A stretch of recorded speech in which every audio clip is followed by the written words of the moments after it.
Hello YouTube and welcome to my newly reorganized bookshelf. Look at it. It's basically the same, but now there's a gap. Where is it? It's over there. Gap. And then new books. Some of which I've actually read. Anyway, I'm coming to you today after extended hiatus because I'm lazy, because I rewatched the entire MCU so you don't have to. Because a lot of reasons. One, I wanted to. I've been meaning to do this for a long time. Two, I had some time. And I wanted to watch all of them again before Captain Marvel came out, which it has come out today. I'm going to see it tomorrow. And I'll do another video about that one once I've seen it and I have time to record it. But for now, I am going to go through every other movie in the MCU. All 20 of them. Because one, it's a nice round number, and also, as of yesterday, I have seen them all again in a row. Originally, I was going to do this as a series like I did with Harry Potter movies, but then I watched the entire Phase 1 in a week, so that sort of scrunched that timeline up a bit, and then I was going to do it phase by phase, and then I got sick and I got lazy, and I didn't. So, now I'm just going to do it all at once. I'm going to go through them movie by movie. And I'm going to do this pretty much off the cuff. I didn't feel like scripting out something for every single movie because there's 20 of them. So I'm going to quickly assess all of them on 3 criteria: runtime, post-credit scenes, and rewatchability. Runtime, because I think every movie ever made, or not ever made, almost every movie made in the last 10 or 15 years is 20 minutes too long. And credit scenes, because that's a huge thing, and you have to they make you sit through all the credits so you can see something either good or pointless. There really is no in between. The good thing about watching them at home on Blu-ray is that you can fast forward to the credits. And then rewatchability, because all of these are movies I have seen at least one time before, and we're going to see how they hold up after seeing them more than once. So, without further ado, here we go. Phase 1, Movie 1, Iron Man. I love Iron Man. Iron Man is a great movie. Iron Man really holds up. Honestly, it's still my favorite of the entire MCU. They've yet to top themselves, so it's all downhill from there. 2008 was a good time. Runtime, 126 minutes. It's a little long. That's my major criticism. It's a little long, but it doesn't feel long. It clips right along. It's fresh. It's fun. It's vintage Tony Stark. It's snarky Jarvis. It's everything you've ever wanted. Jeff Bridges is there. He's bald. I didn't know this movie had a post-credit scene for literally years. This one, I didn't see this one in theaters. I think the first MCU movie I saw in theaters was probably Iron Man 2. So I didn't know that there was an end credits thing to stick around for, because I didn't really start getting into these until Captain America-ish.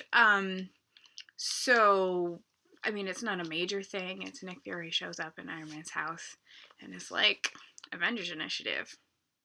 And that's the whole thing. So it's setting up. It just sets up the idea of the MCU. So it's notable. It's worth sticking around for. But apparently it wasn't so notable that I didn't notice it until about 2012. So up next is The Incredible Hulk. It clocks in at a tight 112 minutes, but ugh, man, they make every minute count. You really have to slog through that film. It's not a good movie. Edward Norton is a perfectly okay Hulk.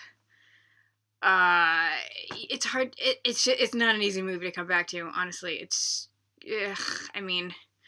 What more can I say about it than ugh? It's just okay. It's a bit silly. Well, all of them are a bit silly, but it's just okay. It's barely okay, really.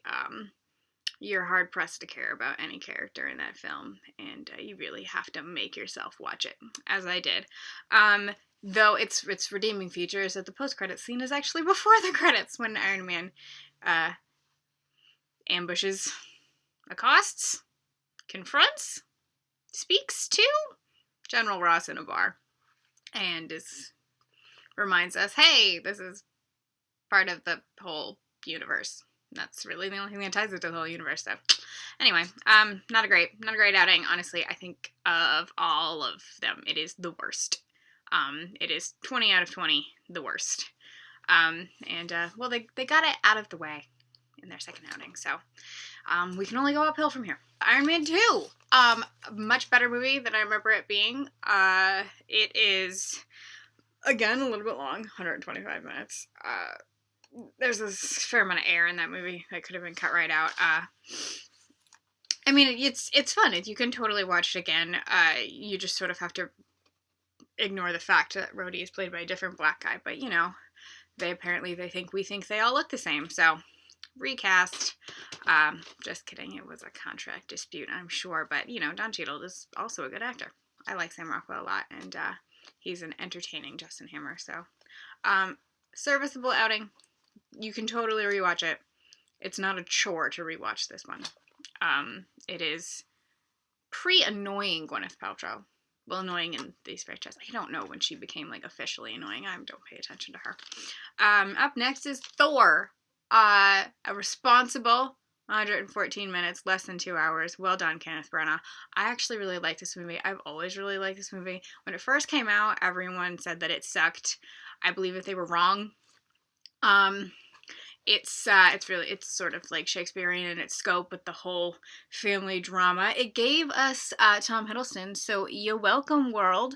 A lot of people had a problem with Natalie Portman's character. I don't. I actually think that relationship's kind of entertaining. I like that character. I thought she kind of got shortchanged in the next Thor movie. But this movie's great. It's fun. It's entertaining. It moves right along. It's not too long. I mean, it might be, probably. I mean, I'm sure there's 5 minutes that they could have gotten rid of, but all around entertaining film. Asgard is visually really cool, you know, sparkly spires, and then the rest of it is in New Mexico, which is also a place. Captain America, the First Avenger. This was the first Marvel movie I ever really got into and really thoroughly enjoyed, and this is when I started really getting into the MCU, so it has a special place in my heart. It is 124 minutes, a little bit long, but not too long. It also it blessed us with Tommy Lee Jones. I love Tommy Lee Jones. It has the best line of any Avengers movie, which is Star-Spangled Man with a Plan, what is your plan today? It is how I like to greet people. No one understands the reference, but it entertains me. Another totally rewatchable film. Oh, I totally forgot about the end credit scenes in Thor and Iron Man 2. So in Iron Man 2, it's just a clip of what's going to happen in Thor. So who cares? And then in Thor, actually, at the end of Thor, that credit scene is actually really good and totally worth sticking around for, because it's Nick Fury brings Selvig down to that creepy basement and shows him the Tesseract, and then not dead Loki shows up with his messed up face, which we don't get to see again, which is too bad, because that was actually kind of cool. So that really set up the Avengers, and so that's a good scene. Anyway, back to Captain America. Decent runtime. Totally rewatchable, lots of fun. I like a good origin story. Who doesn't? Bucky is there. We don't realize that this is part of Bucky's origin story too, so that's a fun twist for us later on. Haley Atwell is a delight. Tommy Lee Jones is a treasure. What more can I say? End credit scene. It's just a clip from the Avengers, so who cares? The Avengers. We're almost done with Phase 1. It's long. It's 143 minutes long. It's too long. 15 minutes could have easily been buzzed off that, possibly a bit more. But there's a lot of characters to jam in, and Hawkeye is only on the screen for like 7 of them. But, you know, they've got a lot of main characters that they got to squeeze in there, in addition to, you know, a bit of plot. Joss Whedon is not nearly as clever as he thinks he is. That's sort of, I watched this movie with a much more critical eye than I did the first time I saw it. You know, which was 2012. That was a long time ago. So the benefit of time and age has given that movie a bit of a new perspective. But it's still fun. It's good Joss Whedon, not annoying Joss Whedon, because there's a difference. You can totally rewatch it. And this is when you can watch on its own too. Like, that's the nice thing about Phase 1. It's when Marvel was still under control. They were a bit long, but not too long. All the characters were new. It didn't rely on you having seen every other movie. They can all stand on their own and are still a good time. Totally worth revisiting. The first Avengers movie. I have said totally far too many times, but what's she gonna do? End credit scenes in this one. This one started the trend of 2 end credit scenes, which I don't know how I feel about that. The first one is the reveal of Thanos, which is very important for everything that's going to happen next. And then the last one is shawarma, which is funny. Also, shawarma is delicious, so I'm pro shawarma scene Phase 2, Iron Man 3. This movie is so much better than I remember it being. I'm pretty sure, despite owning the Blu-ray, that I never watched it after having seen it the first time in theaters when it came out, not at Christmas time, despite it being set at Christmas, which is why I've taken to calling it a very Iron Man Christmas. It is 131 minutes. Too long. It's too long. I like it, but it's too long. It's the most realistic, I think, emotionally, of all of the movies ever, because it actually dealt with, like, Tony having issues with all the crap that's been happening to him and how it takes a toll on your life and your relationship and all of that. So, a much more nuanced and interesting movie than I remember it being, and I think a lot better than a lot of people probably give it credit for. It's going to be one of my new Christmas go-tos. I'm not a fan of the comics, so I don't have any problem with what happened to the Mandarin because I didn't know anything about the Mandarin beforehand. I just thought Ben Kingsley playing sort of a crappy washed-up actor was really, really funny. And then Guy Pearce can breathe fire, apparently. That was a little confusing. The bad guys have sort of a confusing set of powers in that movie, but whatever. It's fun. I like it. It sort of reminded me why Tony Stark is the most interesting of all the characters, because he's the most real person. He's got a relationship he's trying to maintain. He's trying to be a good person and a good partner, and it's he's an interesting character because he's got more stakes than any of the other Avengers, which really come across in that movie. The end credit scene is funny. It's not amazing. It turns out that Tony has been telling this entire story to Bruce in a sort of therapy setting, and Bruce has fallen asleep because Bruce is not a therapist. He's a physicist? Astrophysicist? Pseudoscientist? Something like that. Anyway, Thor the Dark World. Not a great film. Again, entertaining, fun. If I was gonna pick any of these movies to watch again just for funskies, I probably wouldn't pick this one, despite Tom Hiddleston being in it and having some very good lines. But let's be honest, that's why we watched this movie, because Tom Hiddleston is in it. It's 112 minutes, which is a nice tight runtime. I do appreciate that. You can watch it again, but you're not missing anything. Patty What's-Her-Face, who directed Wonder Woman, was supposed to direct this movie, and I kind of wish she had. I think it would have been a little bit more interesting, but what you gonna do? Well, the end credit scenes here are actually a little bit important, or one of them is, because they bring the Reality Stone, or the Ether as they call it in this film, to the Collector, so that ties us into Guardians of the Galaxy, moves us a little bit closer to the Infinity War, and then all the way at the end, he comes back and makes out with Jane, and that's nice, because she was complaining that he just disappeared, and then, ironically, in future movies, she will disappear, because Natalie Portman realized that she had better things to do with her life, so whatever. And moving on, Captain America the Winter Soldier. This is pretty great. It's a really good movie. I remember being very, very impressed when it first came out, and it does hold up. Is this the one Robert Redford is in? Yes, I believe this is one Robert Redford is in. Robert Redford is quality.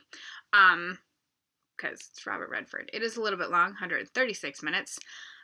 Is quite a bit of air, actually, in this movie that you could have taken. It's talky. There's a lot of Captain America and Black Widow just driving and talking, and I think it could have been tightened up a bit, but I'm not an editor. I haven't made a bajillion $1 million movie. I mean, these people have made several, so what does it matter what I think? End credit scenes are both important, actually. It wasn't, because usually the mid-credit scene is like moving the massive plot along the post, then all the way at the end credit scene is like just a little tag for the fans, but this one actually were both kind of important because we set up Age of Ultron by, I can't remember that Hydra guy's name, but anyway, Hydra guy, they introduce Wanda and Pietro Maximoff for Age of Ultron, and then at the very end, Bucky goes to the Smithsonian and is reading the exhibit about himself, so there's his journey back.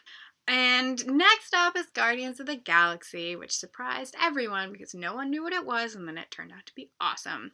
122 minutes. It's a decent runtime. It's, I'm sure there's 5 minutes they could have done without, but you know what?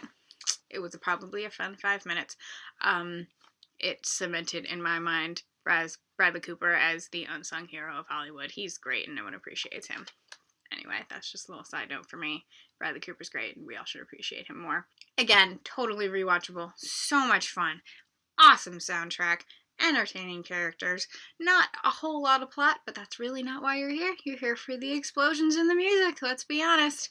And though I think I'm still mad at James Gunn for making me sit through all those credits for Howard the Duck, so it does end on a downer. So just don't sit through the credits after you watch it, and you'll be fine. Unless you stop before Howard the Duck and you just watch Cosmo the Space Dog, because Cosmo the Space Dog. Anyway, up next is Avengers Age of Ultron. It's okay. This is when Joss Whedon starts to fall off the trail. And then it's okay, because we're going to replace him with the Russo brothers, so whatever. It's definitely too long. Yes, it's 141 minutes. It is definitely too long. I watched this movie like 2 weeks ago. What even happens in this movie? Giant robot guy? Giant robot guy. It's okay. It's just okay. It's entertaining. You know, you can watch it again and you won't hate yourself. Unlike, you know, if you watch The Incredible Hulk again, don't watch The Incredible Hulk again. It's not good. I don't think I can stress that enough. It's not a good movie. Ultron is fine. It's okay. It introduces the Vision and the Mind Stone, which are both important to Infinity War.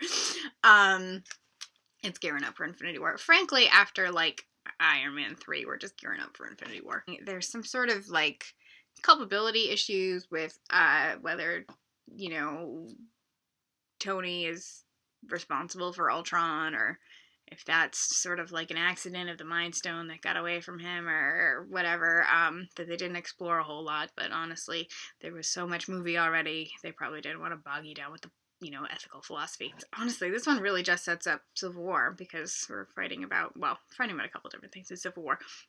But this sort of is the catalyst for Civil War.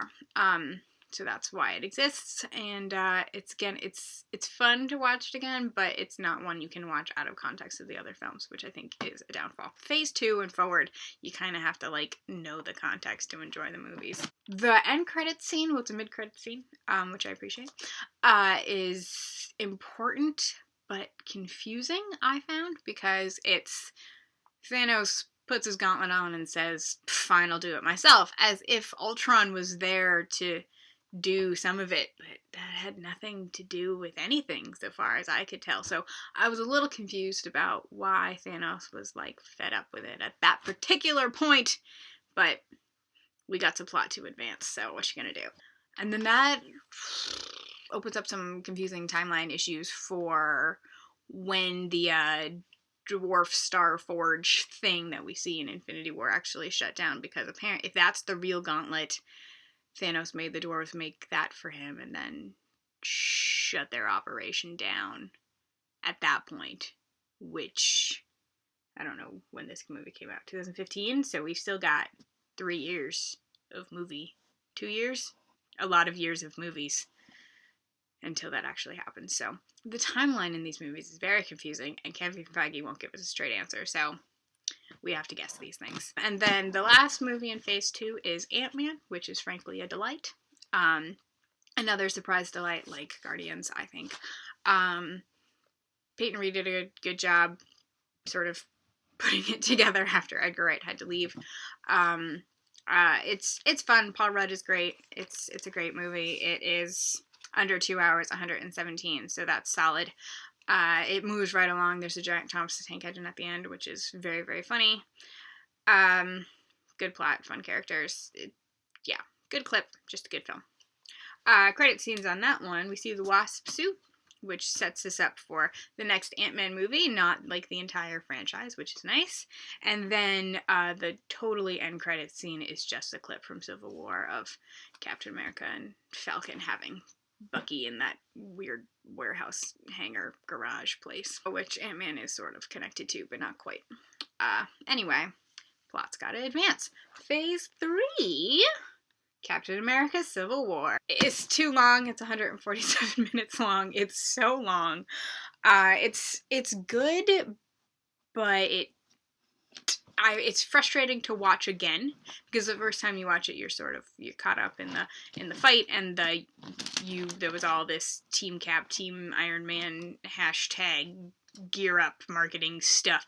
So watching it totally outside of that context, it's a little disappointing, because it doesn't really have the moral courage to pick a side and argue it. They're really having an ideological battle about who should police whom and freedom and all of that, and they don't really know what this movie is about because they don't want to say that either Cap is right or Iron Man is right.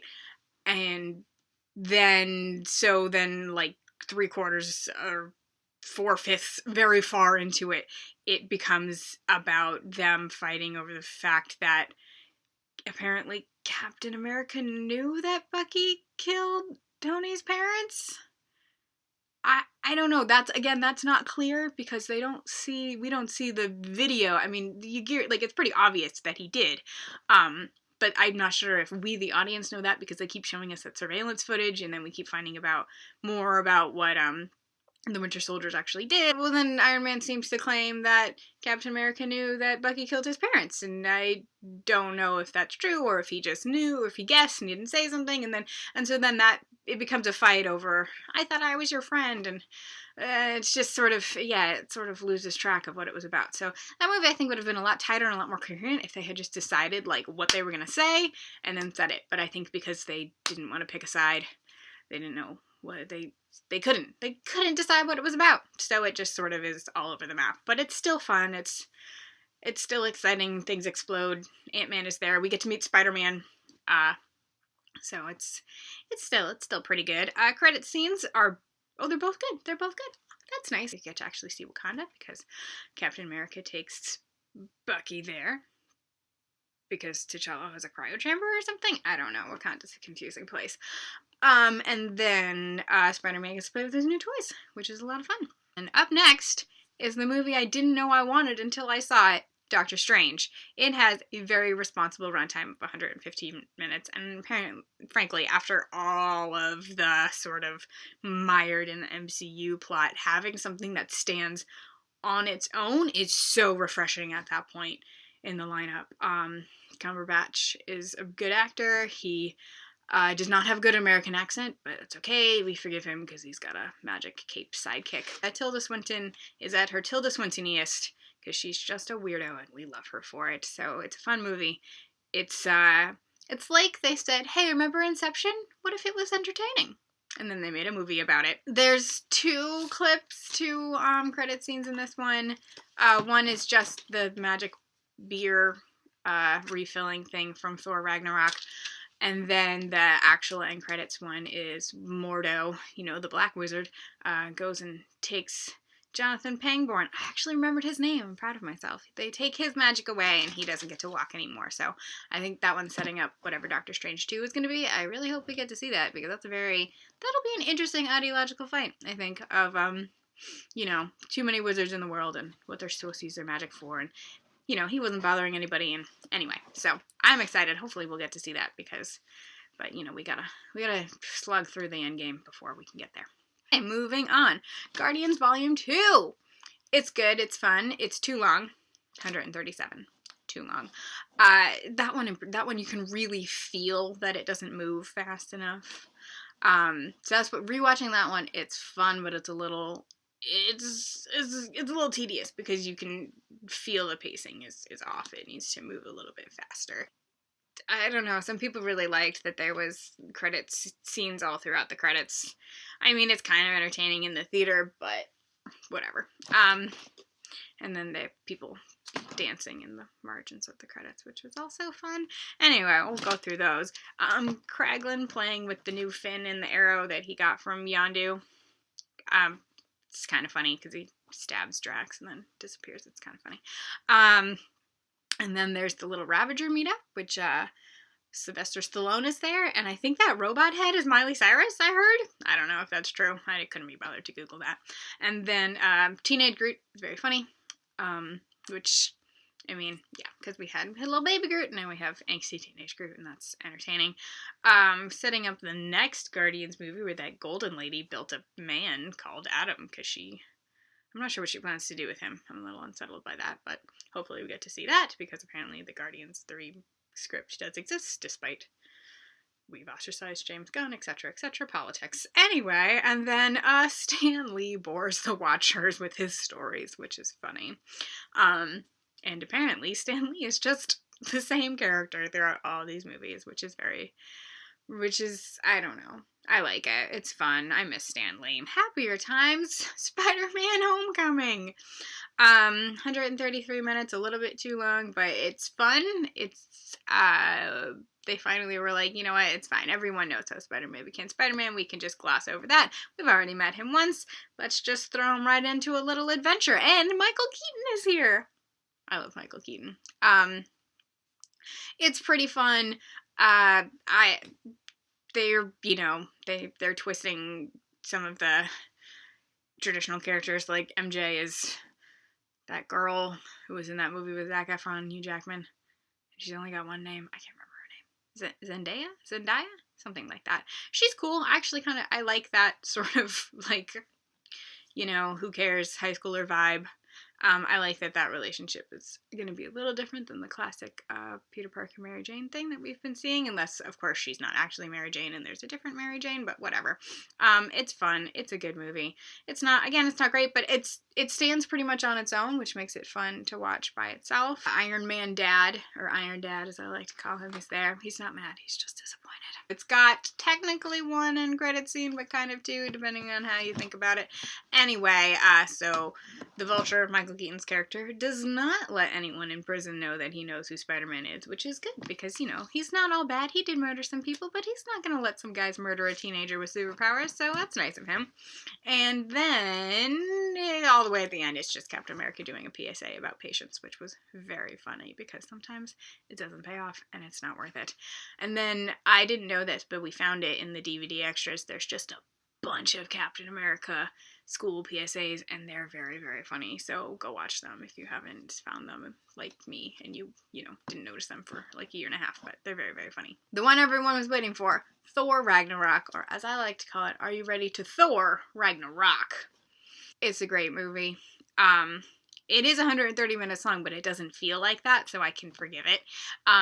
It's a lot of fun. I like Taika Waititi as a director. I hope I pronounced his name correctly. What We Do in the Shadows is one of my favorite movies. They finally were like, yeah, let's make this fun again. They give Thor a haircut. He looks real good.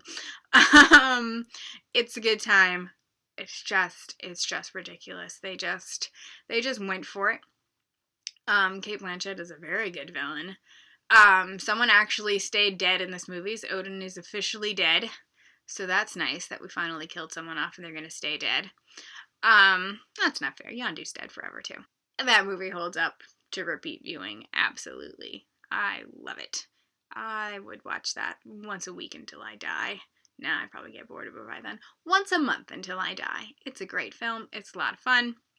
End credit scene in that one. Yeah, we move the plot along and then we have a good time. The Asgard ship meets Thanos' ship, and that's not going to end well.